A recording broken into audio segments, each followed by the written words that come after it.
Hello friends, एक बार फिर से स्वागत है आपके अपने यूट्यूब चैनल इलेक्ट्रिशियन रोशन में। तो दोस्तों, आज की वीडियो में हम देखने वाले हैं एक रूम के अंदर हमें कैसे उसके अंदर सीट लगाना है, स्विच बोर्ड के कनेक्शन करने हैं। तो देखिए, ये एक रूम है। तो इसके अंदर देखिए चारों दीवार के ऊपर एक एक पॉइंट लग रहा है होल्डर और ट्यूबलाइट का, और इसके साथ में इसके अंदर लग रहे हैं 2 फैन बॉक्स। तो देखिए 2 फैन बॉक्स और 4 पॉइंट का हमें कनेक्शन करना है। तो इसके लिए कितने मॉडल की सीट लगेगी, कौन सा स्विच बोर्ड लगेगा, ये सब हम इसके अंदर देखने वाले हैं। तो दोस्तों, ये लग रहा है, देखिए हमारा ये स्विच बोर्ड। तो स्विच बोर्ड ये हमारा 12 मॉडल का स्विच बोर्ड है और इसके अंदर सारे पॉइंट वायर आ रहे हैं। तो देखिए, जो रेड वायर है ये हमारे चारों पॉइंट के वायर, जो दीवार के ऊपर पॉइंट लगे हुए हैं, इसके चारों वायर है। और जो ये ब्लू वायर है ये दोनों हमारे फैन के वायर है। और जो ग्रीन वायर है ये ग्रीन वायर हमारा अर्थिंग का है। और येलो वायर हमारा फेस वायर है, 1.5 mm का फेस वायर है। और साथ ही जो ब्लैक वायर है वो न्यूट्रल वायर है। तो देखिए 2 न्यूट्रल इस बोर्ड के अंदर आ रहे हैं। और साथ में 2 जो वायर आ रहे हैं ये दोनों इन्वर्टर के वायर है। यहाँ से एक लूप जा रहा है दूसरे बोर्ड के लिए इन्वर्टर का, तो यहाँ 2 वायर है। तो इसके लिए हमें सीट बनानी है और सीट के लिए हमें कनेक्शन करना है। तो इसके अंदर हमें कितने स्विच लगेंगे, तो देखिए 4 स्विच हमारे 4 पॉइंट के हो गए। और इसके बाद में जो ये 2 फैन के हैं, तो 2 मॉडल का एक फ़ैन रेगुलेटर आता है और उसके साथ एक स्विच लगता है। तो देखिए 6 मॉडल के ये दोनों हो गए और 4 मॉडल ये हो गए। तो हो गए हमारे 10 मॉडल। 10 मॉडल के बाद में हमें लगाना है एक 3 पिन सॉकेट और साथ में स्विच। तो उसके लिए चाहिए हमको 3 मॉडल। तो दोस्तों 10 और 3 हो गए 13 मॉडल। तो दोस्तों 13 मॉडल की सीट हमारे पास नहीं मिलती है, या तो 14 मॉडल की सीट मिलती है। वो भी किसी किसी कंपनी के अंदर 14 मॉडल की सीट आती है, नहीं तो बाकी 12 मॉडल की ही सीट हमें मिलती है। अगर आपके पास या आपके जो भी इलाके में 14 मॉडल की सीट नहीं अवेलेबल मिलती है, तो उसकी जगह आप जो रेगुलेटर है वो 1 मॉडल का रेगुलेटर यूज कर सकते हैं दोनों फ़ैन के लिए।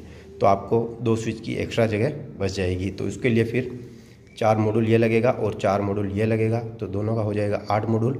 और फिर जो सॉकेट और स्विच के लिए आपको 3 मॉडल चाहिए, तो 8 और 3 मॉडल 11 मॉडल हो जाएगा, और एक आपका उसके अंदर ब्लैंक लग जाएगा। तो अभी हमारे पास में 14 मॉडल की सीट अवेलेबल है, तो हम उसके अंदर लगाएंगे 13 मॉडल के लिए इसके अंदर लगेगा 13 मॉडल और एक लगेगा हमारा इसके अंदर ब्लैंक। तो चलिए हम सीट बनाते हैं और करते हैं उसके कनेक्शन। तो देखिए दोस्तों, ये हमारी 14 मॉडल की सीट। तो 2 स्विच इसके अंदर लगेंगे, 2 स्विच इसके अंदर और 3 स्विच इसके अंदर, 7 स्विच ऊपर और 7 स्विच नीचे। तो ये 14 मॉडल की सीट है। इसके अंदर गैप नहीं आता है, इसलिए इसके अंदर 14 स्विच लगते हैं। बाकी जो सारी सीटें आती है उसके अंदर बीच में गैप आता है, इसकी वजह से उसके अंदर 12 स्विच ही लगते हैं। ये प्लेट किसी किसी कंपनी में मिलती है, बाकी जो नॉर्मल दूसरी कंपनी आती है उसके अंदर ये नहीं मिलती है। तो चलिए हम सीट को बना लेते हैं। तो हमें इसके अंदर लगाने हैं 2 रेगुलेटर और एक सॉकेट और बाकी सारे स्विच। तो सबसे पहले मैं लगा लेता हूँ स्विच। तो हमें लगाना है इसके अंदर 4 तो अपने पॉइंट के लिए स्विच, और 2 स्विच फैन के लिए और एक स्विच सॉकेट के लिए। तो देखिए ये 4 स्विच हमारे पॉइंट के लिए हो गए। अब ये स्विच मैं लगा रहा हूँ सॉकेट के लिए, और ये यहाँ पे लगा रहे हैं हम इसके लिए सॉकेट। 2 स्विच लगाने दोस्तों हमें रेगुलेटर के लिए। तो रेगुलेटर लगाएंगे हम दोनों साइड में, एक रेगुलेटर इधर और एक रेगुलेटर इधर, और बीच में लगाएंगे हम 2 स्विच। तो देखिए 2 स्विच मैं यहाँ लगा लेता हूँ।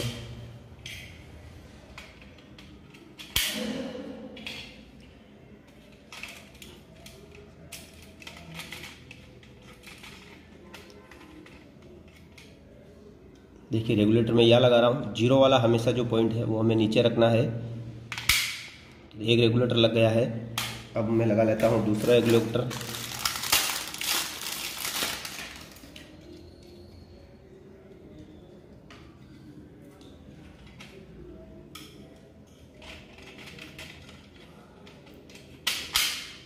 तो देखिए प्लेट हमारी एकदम कंप्लीट हो चुकी है। अब जो एक स्विच का ये जो हमारा पॉइंट बच रहा है उसके अंदर हम या तो ब्लैंक लगा सकते हैं या हम एक एक्स्ट्रा स्विच लगा सकते हैं। तो मैं लगा रहा हूँ इसके अंदर ब्लैंक, जो एक डमी स्विच है यह लगा रहा हूँ इसके अंदर। तो देखिए प्लेट हमारी बिल्कुल कंप्लीट हो गई है। अब करते हैं हम इसकी वायरिंग। तो चलिए करते हैं हम इसकी वायरिंग। तो मैं रख लेता हूँ इसको एक डिब्बे के ऊपर, ताकि जो स्विच है उसके स्क्रैच नहीं लगे। और इसके लिए लेना है आपको 1 स्क्वायर mm का वायर, और इसे छीलना है।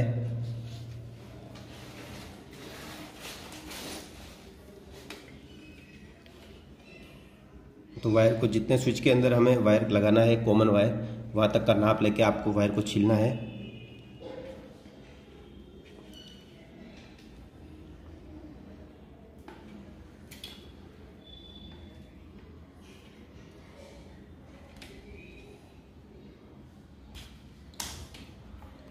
वायर को छील के बढ़िया इसे ट्विस्ट कर लेना है, सभी वायर को एक जैसा कर लेना है, एक तार बना लेना है।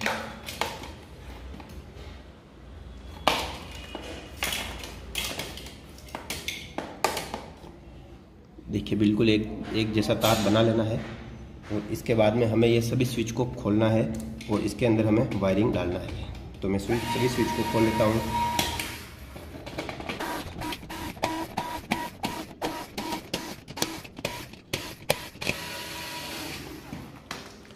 तो देखिए सभी स्विच के टर्मिनल को मैंने खोल लिया है। अब हम इसके अंदर करते हैं वायरिंग।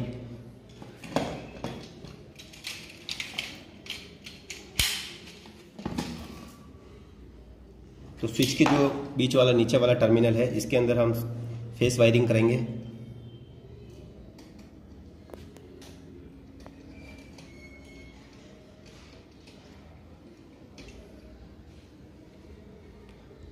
सभी टर्मिनल को हमें बिल्कुल प्रॉपर तरीके से टाइट कसना है, बिल्कुल लूज नहीं छोड़ना है।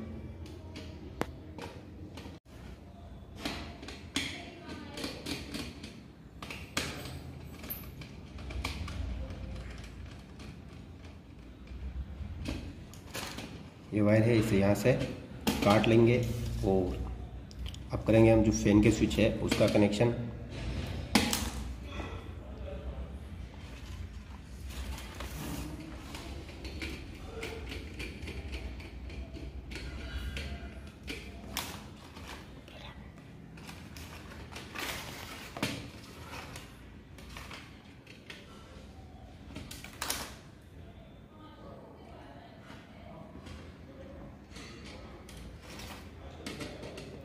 जो फैन का स्विच है उसको हम कॉमन वायर के अंदर, फेस के अंदर इसको मिला देना है।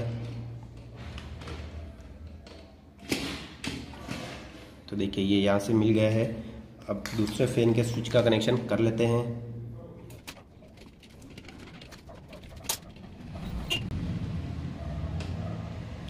तो देखिए फैन के हमारे कनेक्शन कंप्लीटली हो चुके हैं। अब हमें करना है इसके सॉकेट के कनेक्शन।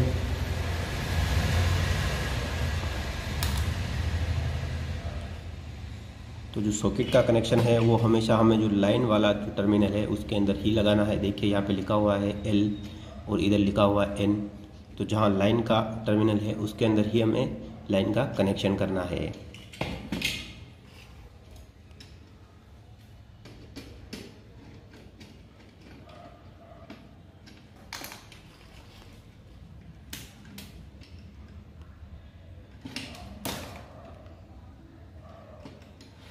देखिए सॉकेट का कनेक्शन कर लेते हैं सॉकेट के स्विच के अंदर।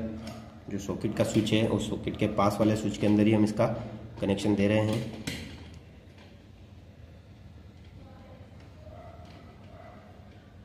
दोस्तों अब करना है हमें फैन के कनेक्शन। तो दोनों रेगुलेटर से दो दो वायर निकले हुए हैं, तो एक एक वायर को लगाना है हमें स्विच के अंदर और एक एक वायर को लगाना है हमें फैन वायर के अंदर। तो एक वायर, किसी भी एक वायर को आपको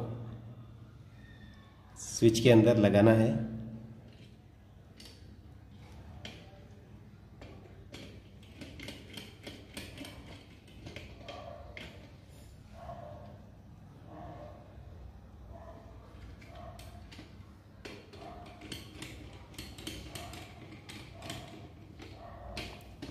तो देखिए कनेक्शन इसके कम्प्लीटली हो चुके हैं। एक बार हम इसे वापस से चेक कर लेते हैं।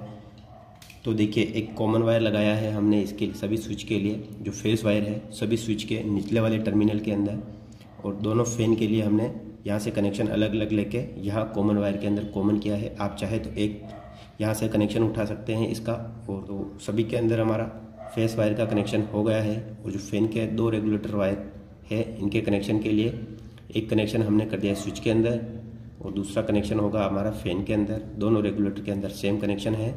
और एक सॉकेट के लिए हमने देखिए एक स्विच से कनेक्शन कर दिया है। उस सॉकेट का लाइन वाला टर्मिनल है उसके अंदर हमने इसका कनेक्शन किया है। न्यूट्रल के अंदर हम न्यूट्रल लगाएंगे और अर्थिंग के अंदर हम अर्थिंग वायर लगाएंगे। तो देखिए इसका कनेक्शन अभी कम्प्लीटली हो चुका है। तो चलिए अब हम करते हैं इसके स्विच बोर्ड के कनेक्शन। तो चलिए स्विच बोर्ड के कनेक्शन करते हैं। तो हमें कनेक्शन करना है इसका स्टेप बाय स्टेप। तो सबसे पहले हम न्यूट्रल का कनेक्शन करेंगे। तो जो न्यूट्रल का जो सॉकेट के अंदर टर्मिनल था उसके अंदर हमें पहले न्यूट्रल का कनेक्शन करना है।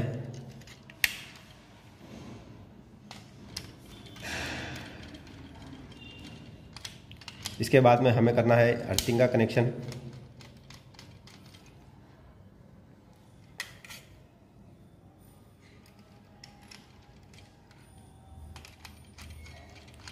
दोस्तों अगर आप स्टेप बाय स्टेप कनेक्शन करेंगे तो आपको कनेक्शन करने में कभी कोई दिक्कत नहीं है, चाहे कितना भी बड़ा स्विच बोर्ड हो। तो अब हम करते हैं फेस वायर का कनेक्शन। तो जो हमने कॉमन वायर लिया था सभी स्विच के अंदर, उसके अंदर हम फेस वायर का कनेक्शन कर देंगे।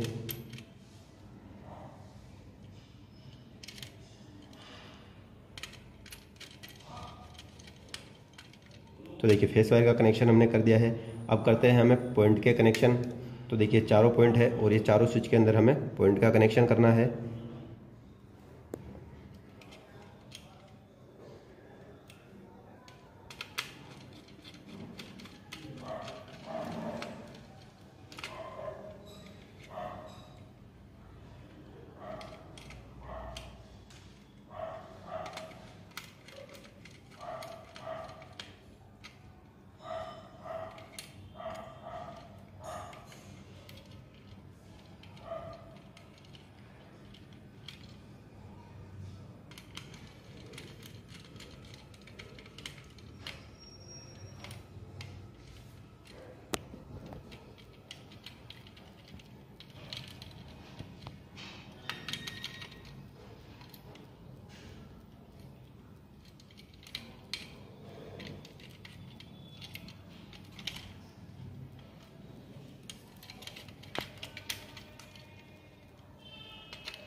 चारों पॉइंट के कनेक्शन हमारे हो चुके हैं। अब हम करने हैं 2 फैन के कनेक्शन।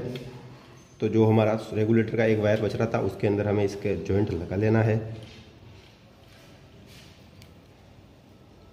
जॉइंट लगाकर हमें इससे टेप कर देना है बढ़िया से।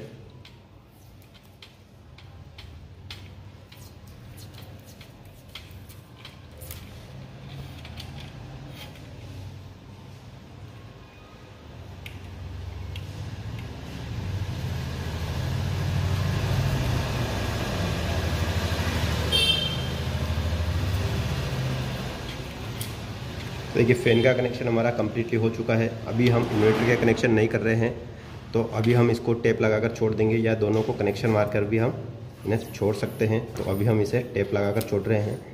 जब भी हम इन्वर्टर लगाएंगे इसके अंदर तब इसके कनेक्शन कर देंगे।